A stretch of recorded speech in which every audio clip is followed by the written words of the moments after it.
talk a little bit about, you can talk a little bit about yourself. I had introduced you offline to Bill and gave a little bit of your background, but perhaps share that with everyone here.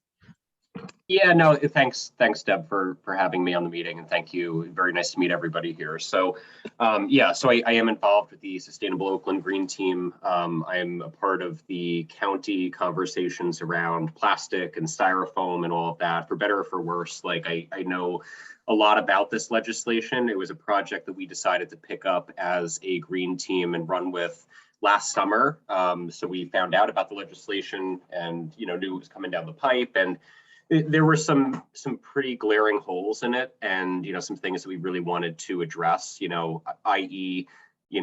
businesses are moving away from one material to another material. What are they going to choose, and why are they going to choose it, and what's available, and how do we sway them in environmentally friendly directions? So we really started working on a work stream around that, and it's it's done well for us in this town. I've been sharing it with other towns and mayors, et cetera. This is just, a volunteer thing.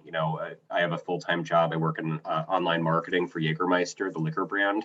So I'm fully engaged in the digital and social space, throughout the day.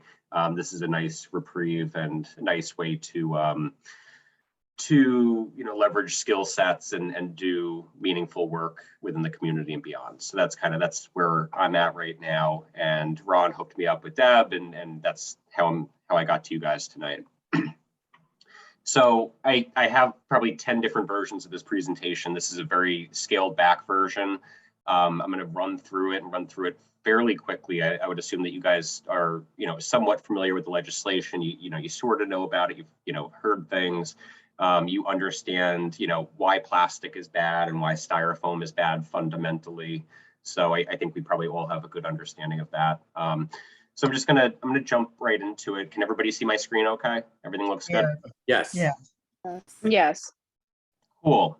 So this is, plan on a page here basically for this legislation that they're rolling out or have rolled out with regards to straws and plastic and styrofoam and all that. So starting May 4th, businesses are prohibited to use styrofoam containers. So that's basically, XPS material, so extruded polystyrene and single-use plastic bags.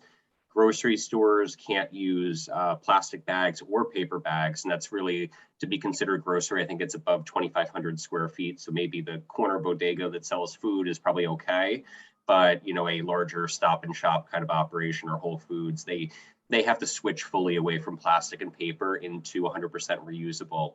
And that's starting May 4th. Effective November 4th of last year, straws by request only, right? So there shouldn't really be any more, you sit down at a restaurant, they throw down 4 straws when you sit down. That shouldn't be happening anymore technically. You need to request them. They need to be out of your reach. They can't be over on top of the garbage can, on the other side of the Dunkin' Donuts anymore. It all has to be kind of hidden behind the counter by request. And that's, that's something that went into effect a little bit earlier. So that rolled out first. And then the plastic and the polystyrene, that's, secondary. And that's coming up in 2 weeks at this point. It's coming up pretty quick. They passed legislation, I think, about 2 years ago. And, it's finally seeing the light of day and all that good stuff. So since I've been working on this project, so since probably July and August, that's when I made my first contact with the DEP to kind of wrap my head around all of this, ask my questions. And the interesting thing is that the enforcement body has changed probably 2 to 3 times since that initial conversation. So for a little bit, they were trying to figure it out. Then it was, DEP is going to be responsible for it. Then it was local board of health will be responsible for it, and that could be a town or a city organization, or it could be one that's contracted out. So like in Oakland, it's contracted out. We don't have the resources to have one in our town. So it has moved hands a number of times. This is the latest and greatest at this point. So New Jersey Department of Health is enforcing straws by request, and CEHA, so the County Environmental Health Act, that is enforcing polystyrene foam. So from what I understand about CEHA, maybe somebody else is more familiar with it, but it seems like it's some kind of grant funding that's allocated to local Board of Health organizations to enforce things and to explore certain types of topics. So from what I'm gathering at this point, it'll be kind of a grant-led enforcement, and it'll fall onto local Board of Health. Sort of contradicts what I spoke to Board of Health about, and I do have a slide kind of talking about some of the holes here. Board of Health told me about 2 months ago they weren't enforcing this, and then I learned to see how it was. So I think they will be, but maybe just one layer removed, and they don't necessarily know it yet. But the net is the enforcement's, bifurcated at this point. For one piece of legislation, there's 2 enforcement arms, which is interesting. And then there are fines. So, first violation is kind of slap on the wrist. It's a warning. Second violation, you're fined up to $1,000 per day. And third, at that point, you're really demonstrating defiance, I would say. $5,000 per day for being that non-compliant after so many instances of being reprimanded. So this is what we talked about last summer. So these are all viable products here on the right that people can switch to. So just looking at 1/3 of the legislation, that's the polystyrene foam. So that's your takeout containers, your styrofoam cups or plates, all that kind of stuff.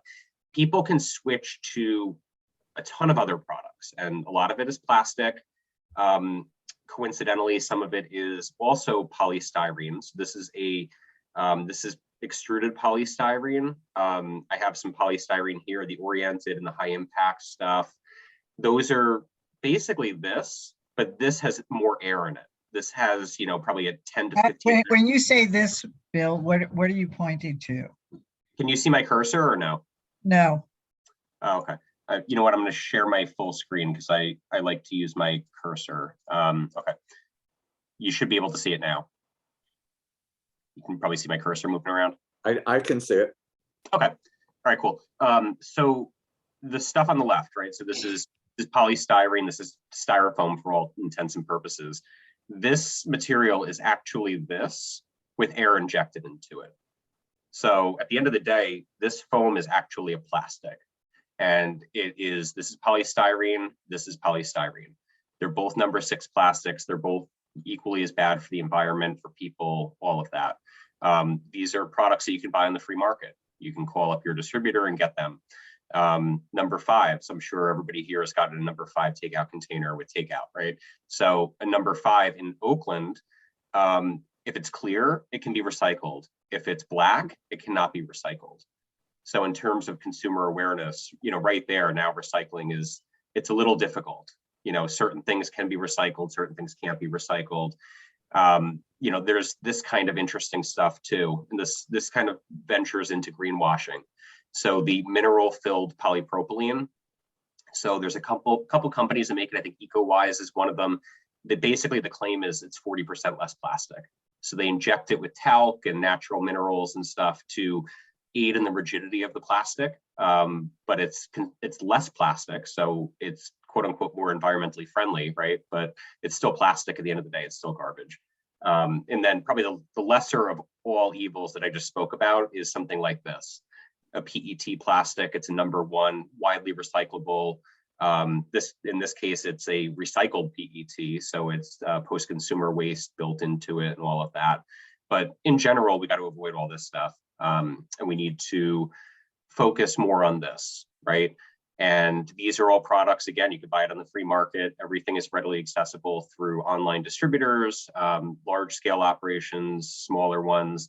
Agave straws are super cool. Paper straws are interesting as well. The bamboo cutlery, all of that, right? So this is what we started talking about last summer. And it was, basically, let's put together a program. So we put together what we called styrofoam free business. And basically the goal was to get in front of all the retail businesses here in town, so specifically food retail, alert them to all the changes in the legislation, but also prompt the conversation around environmentally friendly products. So you're gonna have to switch, it's coming down the pipe regardless of whether or not you like it, and you're gonna have to switch to something, so let's talk about those alternatives, right?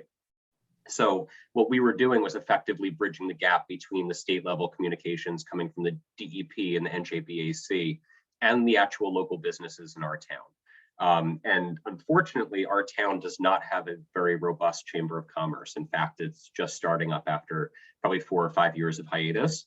So we didn't have emails to work with or any kind of contact information for anybody. So really it was just boots on the ground. Let's get our butts in these retail locations, talk to them, explain what's going on, leave some, takeaway kind of, pamphlets and all that kind of stuff. But let's prompt that conversation around environmentally friendly products. So we visited, we actually only visited about 20 of the 35, about 25 of 35. It was an incredibly taxing initiative. We learned a lot about collaborating with other parts of the town and other groups and all of that. Unfortunately, it was myself and Ron mostly. There were a few other people that jumped in here and there, but for the most part, him and I went to, most of the 25 that we went to. We excluded fast food, so any kind of quick serve restaurant, because those are all dead ends. The people in there don't make any decisions. They're not buying the product. They're there to work. They do their shift and that's it. They don't even know who the manager is more often than not. So we met with pretty much every independent food retail location in town, and we had this conversation with them. We recorded all the details. We had a whole form, and we followed up as needed with the businesses that wanted to be followed up with. So in meeting with all of them, we collected all the information and all of that. There were a lot of common themes across all the visits that we had. And I'd say, half the visits went very well. People were interested fundamentally in this and switching to environmentally friendly products and all that kind of stuff. But, there was this frustration. And at this point, there's really nothing you can do about it because a lot of this is rolling out in 2 weeks. But this was back in October, November, December. Some of the businesses were finding out about this for the first time and they were upset about it. It's coming out of COVID. They're just trying to get back on their feet. How could they do this to us?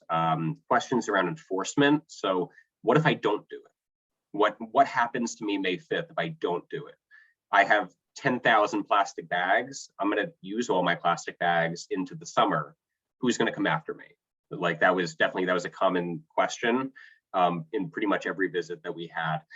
The cost to switch to environmentally friendly products, that came up pretty much every time as well. So people think just environmentally friendly products equals more money. In some cases it is, in other cases it's not. We can talk a little bit about that. There were concerns about just the efficacy of the environmentally friendly products. They don't hold up as well. They crumple under pressure, things like that. Nobody has time to deal with any of this. Nobody wants to be trained on environmentally friendly products. And then Sonia, this is probably one interesting one for you here, but there was this notion with the businesses that anything they give out is probably recyclable. And, they don't. And that's because of the multicultural type of businesses that we have in Jersey City. It's a culture shock for a lot of them. They don't seem to understand when they buy those clear plastic bags that now, for some odd reason, Amazon is promoting and they say recyclable on them, that they think that that's recyclable, which obviously it's not. Yeah, and we've had to do some on the go education around this with some of these, business owners and stuff. They see the recycling, the 3 arrows on the bottom.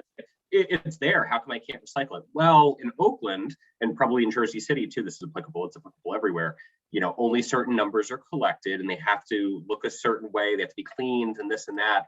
So, we had some hard conversations with a couple of them. I'm showing them, I'm like, this is not recyclable. And they're shocked. They, they feel like it's, up to the consumer also to keep things in check. I put the food in there, I give it to the consumer. They can figure out what they want to do. If they want to do an arts and crafts project with it and reuse it, fine. There's that disconnect too, which kind of. And what hurt us too was COVID. I mean, we did a lot of education around our mom and pop shops, which is where a lot of our community goes and does, unfortunately, their grocery shopping. We understand the Acme family got it together, Stop and Shop and ShopRite. But at this point, I mean, I just wish that your mom and pop shops wouldn't offer you a bag. I don't even like that thicker plastic that, let's say, it looks more like the Target bag, because you're still seeing that flying around in the street, caught in the trees. Yeah. I just would prefer for them not to offer them a bag. All of our departments, from the health department to AD, to what is it? 80. Oh my God, what is the name of that department on HEDC, DPW? Our giveaways are all reusable bags. Yeah. As well as I'm doing the reusable straws to help promote the Skip the Straw campaign that we've been doing for quite some time. Go ahead. Yeah, no, that's to hear that you guys are doing all that and stuff. And yeah, no, it's a legitimate concern. Those businesses that are doing that with those bags, they're going to be non-compliant starting May 5th. Yes, So yeah. Very, very rigid guidelines for what these bags have to be and all of that. So, we've talked to the business owners about all that, but, specifically like we went after the plastic containers. We went after those pretty hard too with this legislation, because it's such a nuanced area. Right. And, it's not going to be illegal. So that was another question too. Like, why are we even talking about this? They're legal products. It kind of came down to, it all ends up in the waste stream, and you think it's recyclable, but it's not. So you're just basically putting more crap in the landfill, which is just as bad as the styrofoam, in my opinion. Like the styrofoam out, now you're putting more plastic garbage in there. Let's re-engineer this whole thing and think about the environmentally friendly solutions. So the one slide I don't have in here, but I can share it later. We put together a spreadsheet and we shared it with all the businesses. The most common styrofoam products that are going to be banned, and the most common plastic products, or plastic and styrofoam products, that are going to be banned as well, and the eco-friendly alternatives. And I showed them side by side, unit price. Unit price of a styrofoam cup, it's 5 cents. A paper cup is 10 cents. Like that's one thing that you're going to have to do. Plastic cutlery, yes, it's still legal. That's 25 cents a piece. 15 cents for bamboo. So why wouldn't you switch to bamboo? Like, why would you continue to buy plastic when bamboo is actually 10 cents less per unit? Straws, same deal. So plastic, every straw that you get that's plastic is 2 cents. Every paper straw is 2 cents. Every agave straw is about 2 cents. Across the board, you have two-thirds are sustainable alternatives, and they're the same price as plastic. So why wouldn't you just switch away from plastic and just go to those? And it was shocked, like they were shocked. And I said, I ran the numbers. I talked to Cisco. So Cisco is probably one of the largest, if not the largest, food distributors and retail good distributors in the U.S. I spoke with them, and I also used Webstaurant.com, which is a online restaurant depot kind of solution that anybody can buy from. So I pulled prices from both places. I had 2 columns, and that's what I was showing people. And actually, some of the people had Cisco as distributors. And I said, this is your pricing. I talked to your sales rep.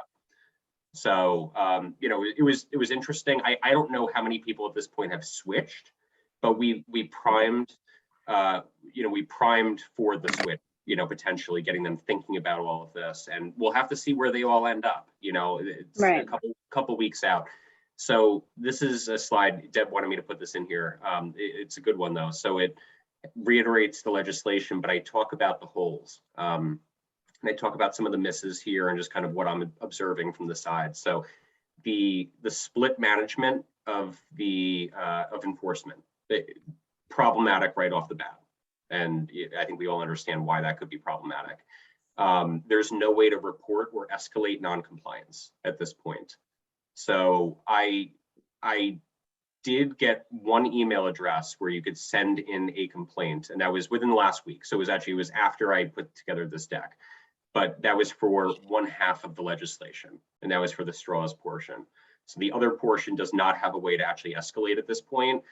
There's one part that does, and it's email. There's no phone line. There's nobody you can actually talk to. It's just you're sending in an email with non-compliance. You don't know what's actually going to happen to. There's no routine inspections to assess compliance or anything like that. They're not currently staffed to handle this. And that's based on my conversations that I've had with DEP and JPAC, all of that. So kind of the net here is that, like, businesses could theoretically do whatever they want starting May 5th. And that's a shame. And I think it's all up to us to kind of keep them in check. And I have a slide on, what we can all do. Well, Um, Brian, could I interrupt and ask Sonia now? So Yeah. you know, and your presentation is excellent, but Sonia, so what about in Jersey City? Well, in Jersey City and across Hudson County, it's a collaborative effort, not only within each municipality, along with the HCIA, Hudson County Improvement Authority, has been in close conversations with the DEP on how we're going to move forward as a county as a whole. Amanda, which is our county coordinator, will be putting together a plan and has been doing the advertisement and education along with each municipality in Hudson County. And if we have an issue, the county at this moment, until we start bringing up our staff, because I'm in the process of building my division, expanding it a little further out to be able to tackle these issues, because they are important to the community and extremely important to me. But the county will be helping us with the enforcement until each municipality builds up their staff. So that we're talking about just 2 weeks out, Sonia. What's your sense of timing on? Well, they've been doing very well with reaching out to a lot of the, let's say, bigger corporations. The Division of Quality of Compliance, which is head by our chief prosecutor, Jay Cutnut, they've also been doing some education, not as much as we would like to because it is new to them, but it's been a collaborative effort with the county, the inspectors, and we hope to expand that fairly shortly. I mean, I've been working on this for some time, so I think we're going to be right on top of it. We're not going to let it fall through the cracks. We're pretty close on rolling out a complete full plan on education and enforcement. But right now, the enforcement is going to come from the county. So who at the county though? Like who would physically? Hudson County Improvement Authority. They have inspectors that are 24 hours a day. They are the ones that I can't remember Amanda's last name, and now I probably pronounced it incorrectly, but I can share it with you guys. Nejwat. There you go.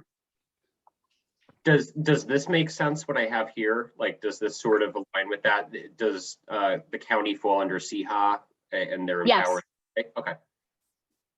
Yes.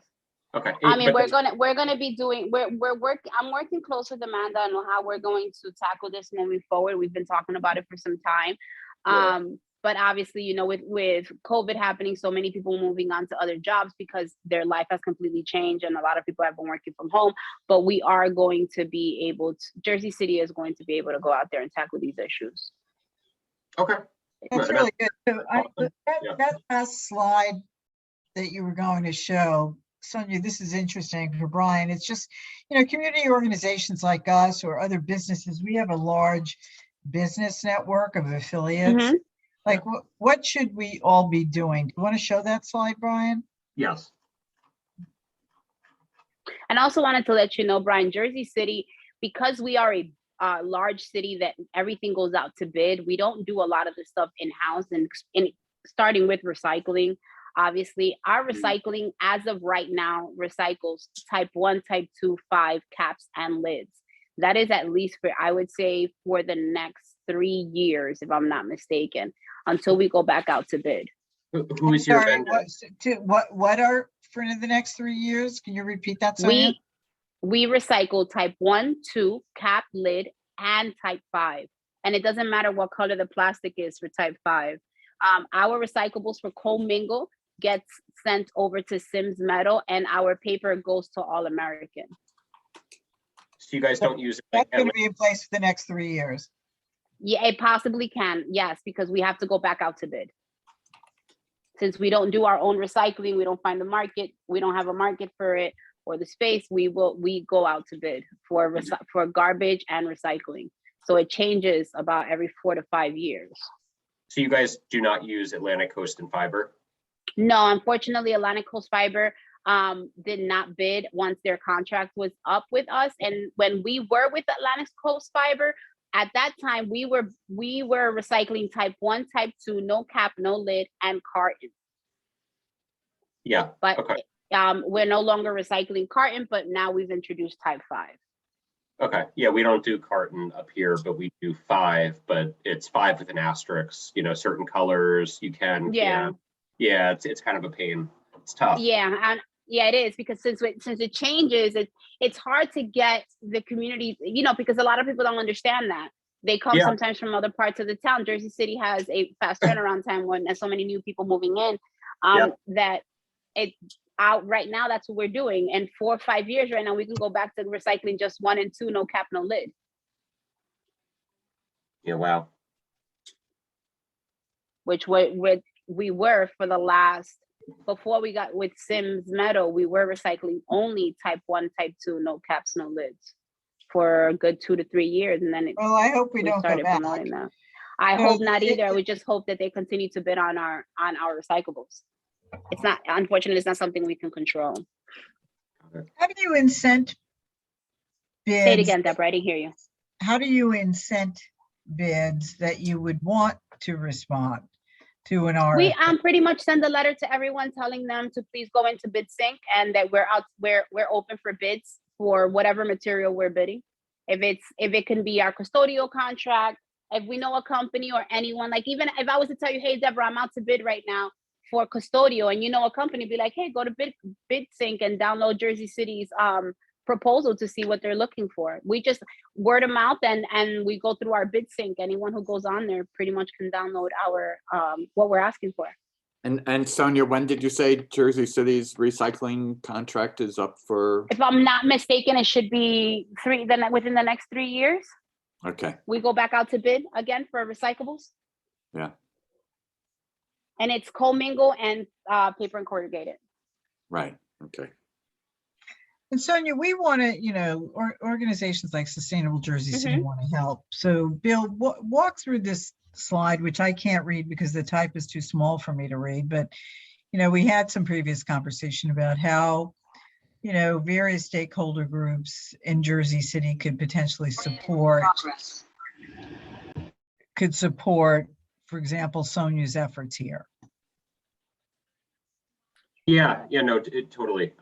So I started with just, us, like just being, people and residents of our towns, right? So I think, putting, giving thought to where you're actually spending money, right? So first and foremost, which businesses do you choose to patronize and why do you choose to patronize them? If they are purposely defiant, maybe they shouldn't be patronized. But those that are, doing the right thing and being compliant and leaning into environmentally friendly alternatives, I think, it's an opportunity to applaud them and let them know that, you see what they're doing and you respect what they're doing. You think it's great. I think the positive reinforcement goes a long way and showing that, we notice the change, right? And those that aren't, compliant yet, so perhaps not purposely defiant, but they're just non-compliant, the news hasn't gotten to them, share the importance of, doing so and, just doing that, like just as a resident of wherever you live. I think that's, super important for business owners. There's, major opportunity here to lead by example, right? So you make the switch and you switch to something environmentally friendly, be a first mover to do it. I think there's a lot of merit in doing something like that. You'll be respected in the community and, you can share your story with others.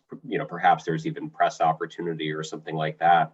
If you're able to make a big enough switch and do something really innovative. Okay, so then, in terms of groups of people, right? So that's probably all of us on the phone and the various groups, kickstart some kind of resident focused awareness campaign. So the residents know what's going on. I think that's equally as important in all of this. So businesses, absolutely, they need to know what's going on. They need to be doing their part, but residents also need to be doing their part as well. Being patient with businesses that are switching, right? So maybe they're testing out some new materials and maybe you can't stack 6 to-go containers on top of each other like you normally do. Maybe it requires, 3 and 3 and 2 separate reusable bags, right? You need to bring your own reusable bag. There's a whole learning curve and a behavior switch that needs to be adopted by residents. So I think, alerting them to all of this is equally as important as the business community as well. And, that's something we've been doing in Oakland too, just driving awareness of the fact that you should, and you need to be bringing a reusable bag after May 4th. Otherwise, you're going to be at the checkout counter hosed and you got to buy some bags and probably pay a premium for it. But then also just being patient with the businesses as they're switching. And then, probably again, for most of us here on the phone that, are talking with folks at the DEP and NJPAC and all of that, this legislation only really went so far. And I think it's a good step in the right direction. I think, you know, we're probably ahead of the curve in terms of what other states are doing in the US, I'm sure. But it's also disappointing when you think about us banning one type of polystyrene, the foam, but not doing anything about the other material, which, you know, it is equally as bad. You know, at the end of the day, there's all kinds of major health risks associated with polystyrene foam and plastic and the off-gassing and the leaching and all of that. And we're basically pivoting into a different material that's going to end up in the same place with the same problems, the whole deal. So there could be opportunity to lobby even more and take it a couple of steps further. Let's just get rid of all the polystyrene, right? Like, we need to kind of slim the pool down here. Maybe it's a real focus on PET and focus on recycled PET, which in New Jersey, I'm sure you guys are all familiar with that, but it looks like there's going to be some recycled content mandate that goes into virgin plastic, and it's going to be staged out across the next like 5 years. Yeah. Yeah, Murphy signed that recently, and that again, that's huge, and that instantly spurs the need now from the recycling vendors for certain types of products, because they can actually do something with it. And they could do something with it kind of locally or regionally here, and it goes right back into product, and it's a little bit more cyclical than what's going on right now, where you could be a vendor handing out number 6 polystyrene plastic clamshells. They just go in the garbage. Like, you know, the company Sonia hires can't do anything with it. Just end of life. That's it. It was made single use. At least, you know, PET and focusing on one type of plastic could, you know, create more of a life cycle and stuff. So, Brian, yeah. Circular economy stuff. And then this last point. Yes, and I have a point in here about banning that, but also banning expanded polystyrene. I'm not going to run through it because we did kind of skip around, but the long and short of it is, you know, these two things are styrofoam. Like, we look at these, right? This is styrofoam here. This will be banned starting in May. This is not banned. really? Right? Yeah, sure. So I have to let my cat out. Hold on a second. So that kind of styrofoam, like, you go to the store, you buy a TV, right? So it's housed in a box, and there's some giant, you know, rigid styrofoam to control how it sits. Right. That styrofoam is not recycled currently. You know, it's recycled one-off through different types of recycling programs, right? So I have some pictures here. So, like, we'll do drives in Oakland, and there's a number of drives that take place up here in Bergen County. There's one actually this weekend in Mawa, where we'll rent a U-Haul, we collect all the residents' styrofoam, and we bring it to a facility in Haskell, and they densify it. They densify it into a material like this, and then they sell it on the free market. And you could do a number of different things with that material. So companies will take that and make it into crown molding. They'll make it into picture frames. But, you know, I think the most interesting use case and application is around this. So geofoam, and using this as, you know, retaining walls, lightweight roads, building bases.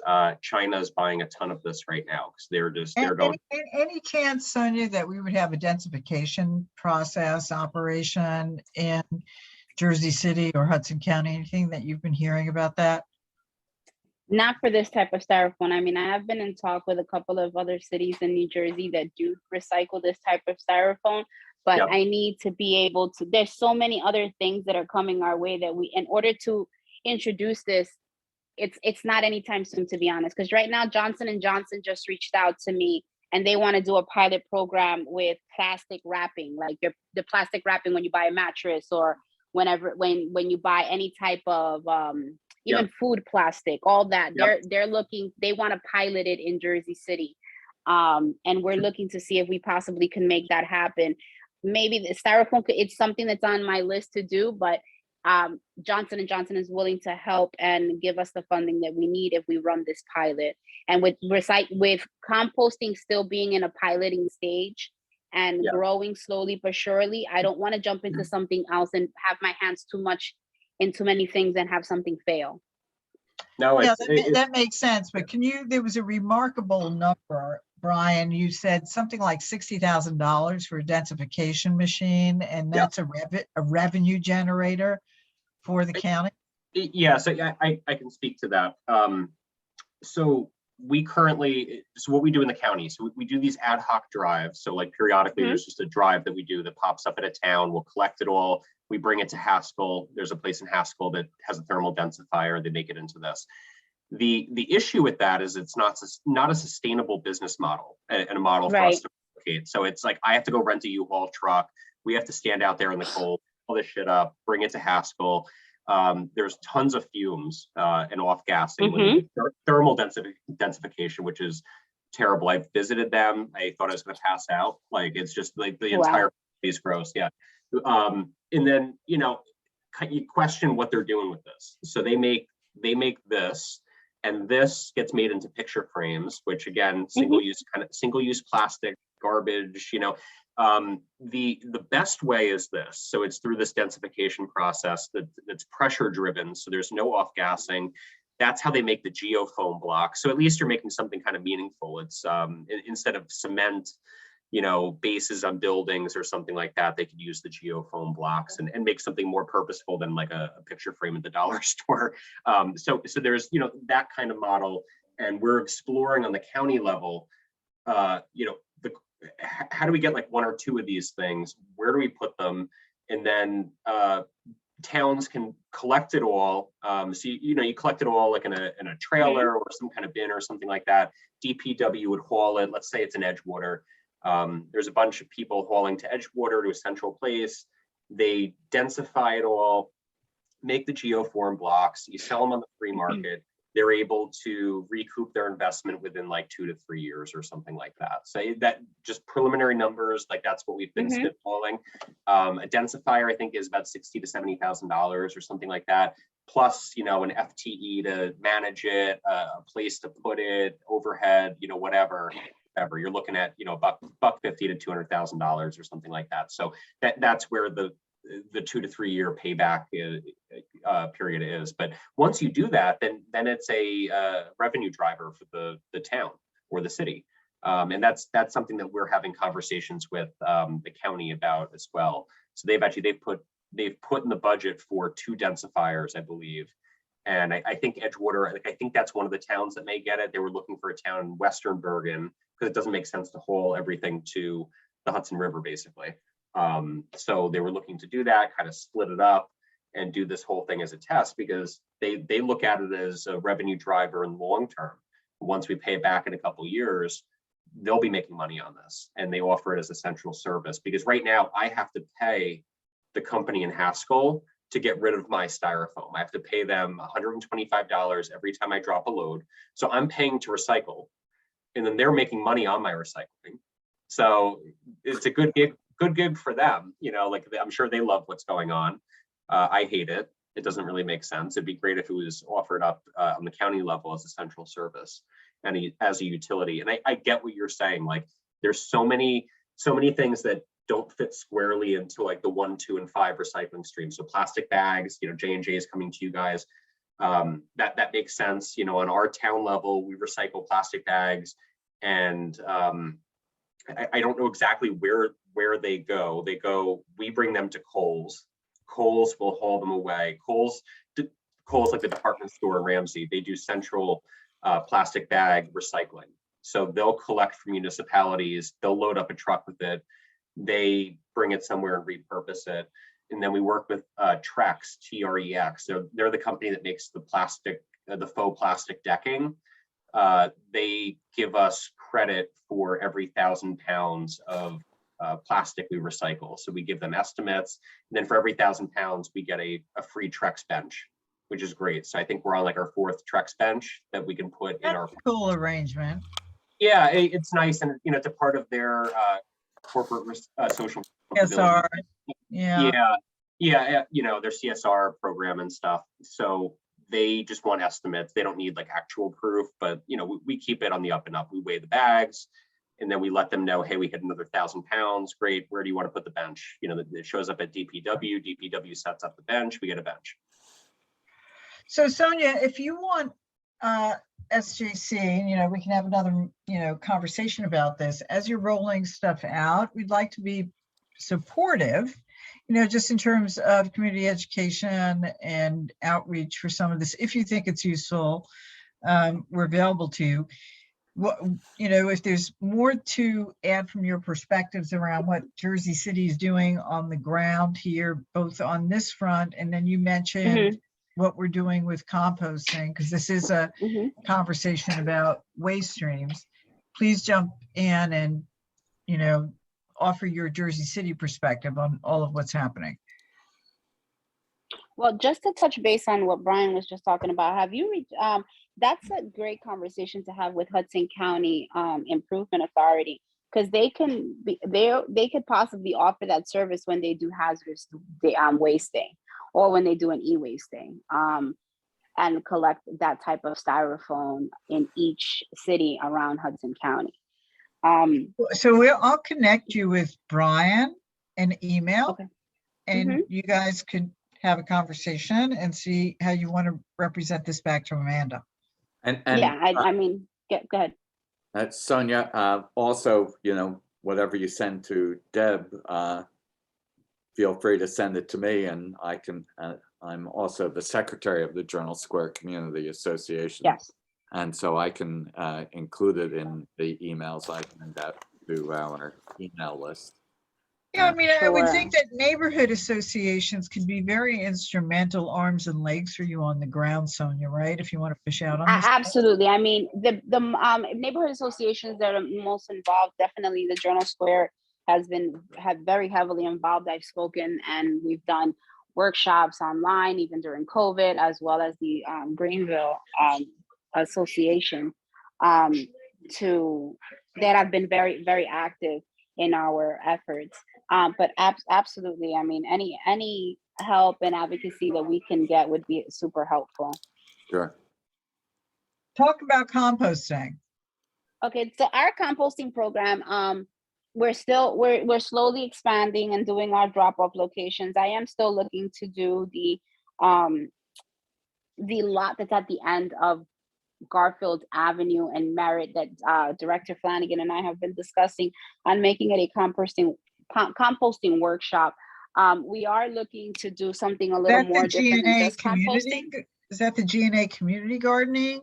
No, there's another piece. That's a very large piece of property. Half of it is already it's an adopt-a-lot. The other part is not, which is where we're looking to possibly do a making it a composting workshop where we would invite the community in and show them how to compost, not only there, but also in their backyards. Similar to what we did before COVID, Deb. I believe you guys hosted a couple of workshops for us. Yeah. Yeah, similar to that, just on a little larger scale. And obviously, you know, Jersey City is fairly large, and there's only so much composting we can actually do to be realistic. But there is this company that I will be talking with that we will be also maybe looking to pilot something small, which they turn our organics into bioenergy. And we're looking to see if we can possibly do that as well. And anything that I can take out of the landfill is positive for us, because it's similar to what they do in Germany with their garbage. What's the name of that company? It's it's under Waste Management. They're located in Elizabeth. Okay, so it's that processing center. It's a processing center, yes, and turns it into bioenergy. So we're gonna go take a look at see how they. I mean, I went to Germany in 2008 to see how they process their garbage, let alone their recycling. And that it was amazing to see, to actually be able to walk through that process center and not smell garbage was mind blowing to me. And it was like super clean. Like it was unbelievable. That's Waste Management doing it. So the same company that will just put things in the landfill, like they also offer this as a service. Yeah. So what they're Waste Management. Yep. They've now I don't know how long they've been in that business, but I think that what Waste Management I think is what they're within the last 5 years they've located that Elizabeth operation, and it was named in the food waste recycling legislation of 2020. Yes. Yeah. And I'm gonna go take a look to see exactly where it goes and how it's processed. Since I've been to the one in Germany, I'm curious to see what the one in New Jersey is, since it's the first one that's over here, and it's probably the only one near us outside of community compost, which is hauled all the way upstate New York. The a tent is good because you get the mindset of our residents changing and saying, hey, I want to do this, but the carbon footprint is not. So that's where my division is heading, as well as trying to do as much education. We started doing pop-ups. We did the Journal Square one, I would believe was last Saturday, with innovation, with our reusable straws and our bags. We're trying to try to do campaigns throughout the entire city. Once the weather breaks, we'll be having pop-ups right on the side of a sidewalk to try to educate our residents, and go and do a pop-up next to one of our mom and pop shops, one of the bodegas that symbolize more like a supermarket for a lot of our people in our community in the south side of the city, which is one of the hardest sides to have them participate, and I feel don't get the attention that they need to get more information out there, since we're a little low staffed. But our division is doing the best that it can to educate them and bring them up to the forefront of what recycling is going to start looking like in Jersey City, let alone in the state. Wow. So your pop-up series would address both materials waste Yes. recycling and food waste recycling. Yes. Okay, good. So we would definitely like to support that. Mm-hmm. Very good. Hey, Sonia, I have to tell Yes. you, I'm beyond impressed. Brava. No, I mean, like, hats off to you in your position, thinking about all of this stuff. It's phenomenal. Without throwing anybody too far under the bus, I've had conversations, with recycling folks in our town. We do these styrofoam drives. The recycling person doesn't even show up. We've had conversations about, let's do an always on kind of collection program where we collect this stuff in a bin, and then kind of centralize it in a, tractor trailer, which we actually have. And then we haul it all at once instead of doing these ad hoc drives. And, all I hear is, the pound for pound styrofoam is cheaper to just put in the garbage truck. So we're going to do that, versus, setting up this separate operation, 2 hours of FTE's time per week and the tipping fee and this and that. It doesn't make sense to recycle styrofoam. So we're not going to do it. It's cheaper to just put it in the truck. Like that's what I'm up against, like in my little I know. West Bergen. I feel your pain. but hearing you talk about this, it's like, holy shit, like you get it, you understand it, you're an advocate, like hats off to you. So I just wanted to let you know, like, Thank you. Yeah. Thank you. I mean, I've been trying to do this for a really long time, to be honest with you. And it's the first. Mayor Fulop was really the first one. When I went to him and I was like, okay, let me give it a try. This guy just came into office. Let me try to see what he's going to let me do.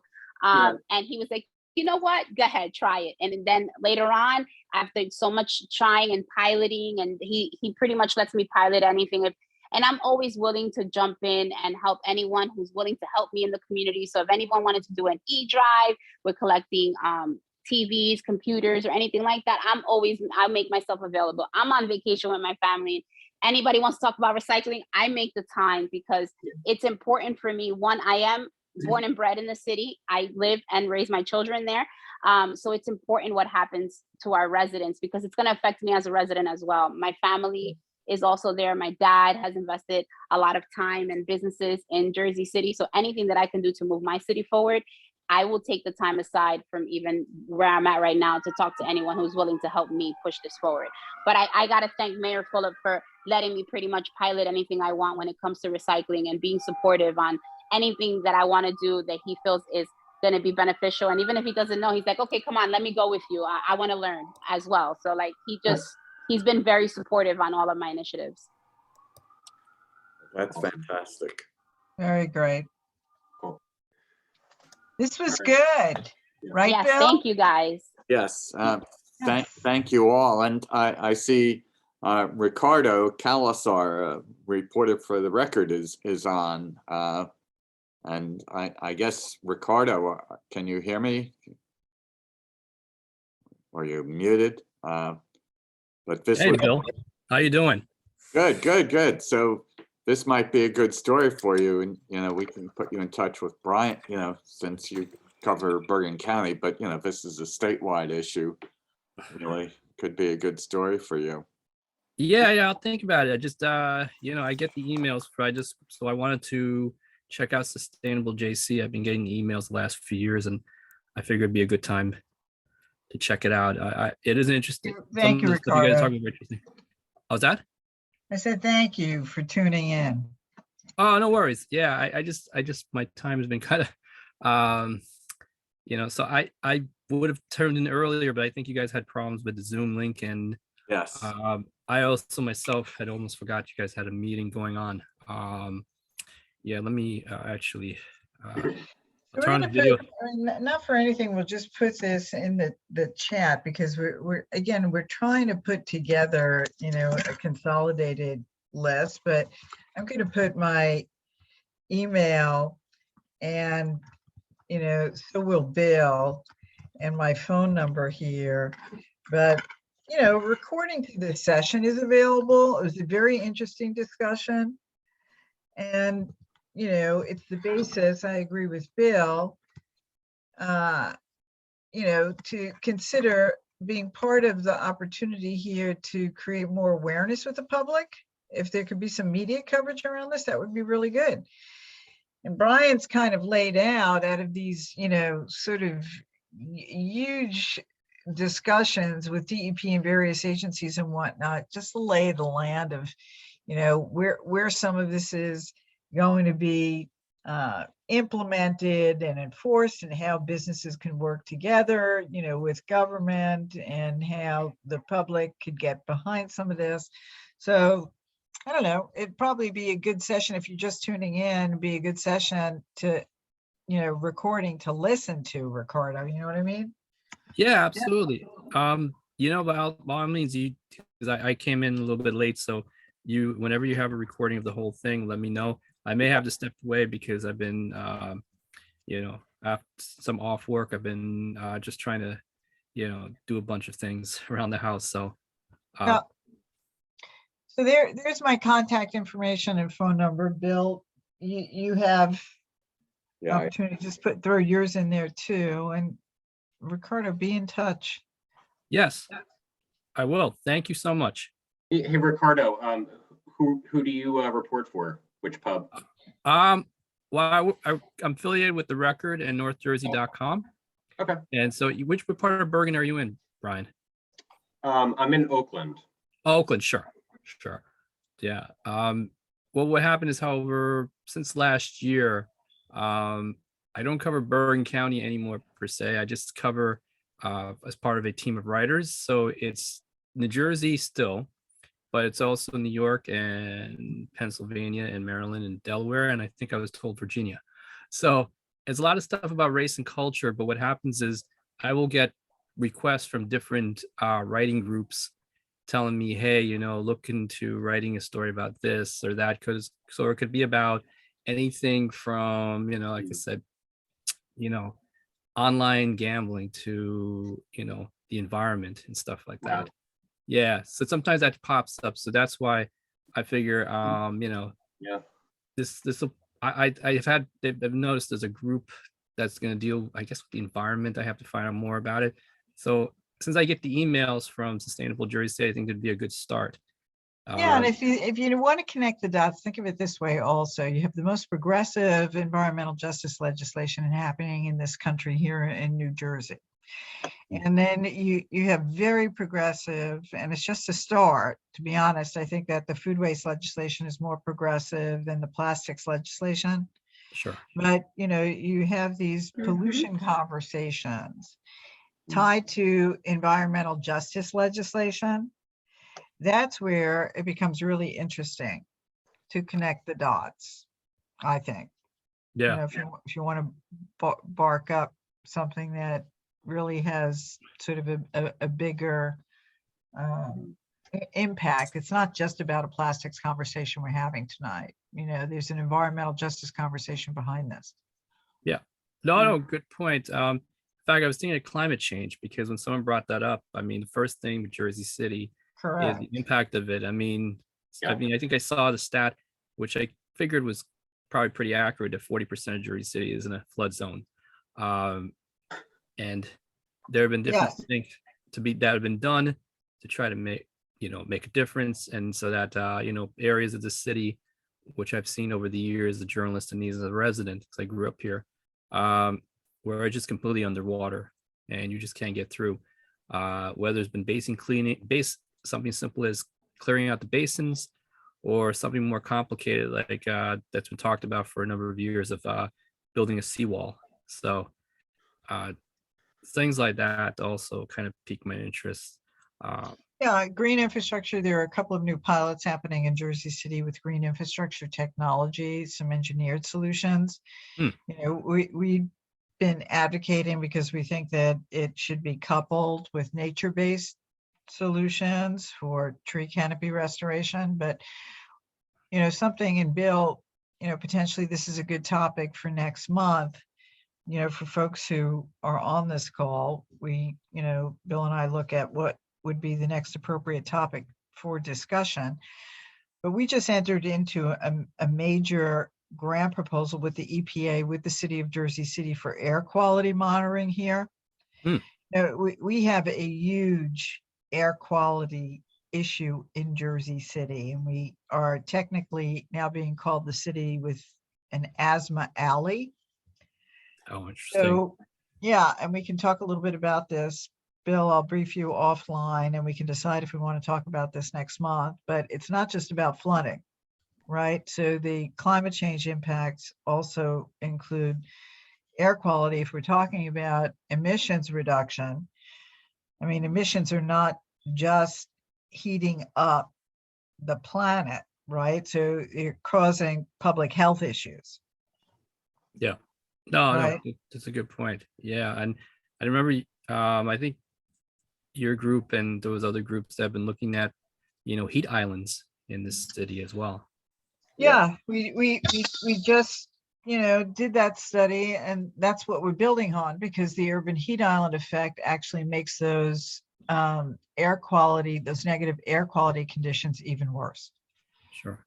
So it exacerbates the public health issue when you have those extreme heat events. So it is coupled. Surely. No, that's fine. That's fine. Anyway, I'm gonna stop. I'm gonna stop my portion of the show here because you guys have a lot of things to work on, and I think that one of the things I think there was something I saw on the website as well as your agenda. It was the trash and trees. Or did you already do that? Yeah, the Trees and Trash, we're launching that campaign this season. It is something that we wanted to launch as an Earth Day month-long conversation for April to educate folks.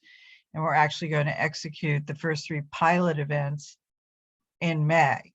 So, it's all about environmental stewardship and bringing it right down to the neighborhood level and training environmental stewards to take better care of trees and clean up trash and adopt catch basins, because all the debris in catch basins are causing flooding on streets, that kind of thing. So we're just trying to train people up. Sure. Okay. No, sounds good. I'll definitely talk to my editors. And then I'll let you know if I'm working on anything. Okay. Good. Sounds great. Thank you. Thank you very much. Bill, how do you feel about the evening? Are we wrapping up here? Yeah, I think so. And I just owe everyone a huge apology.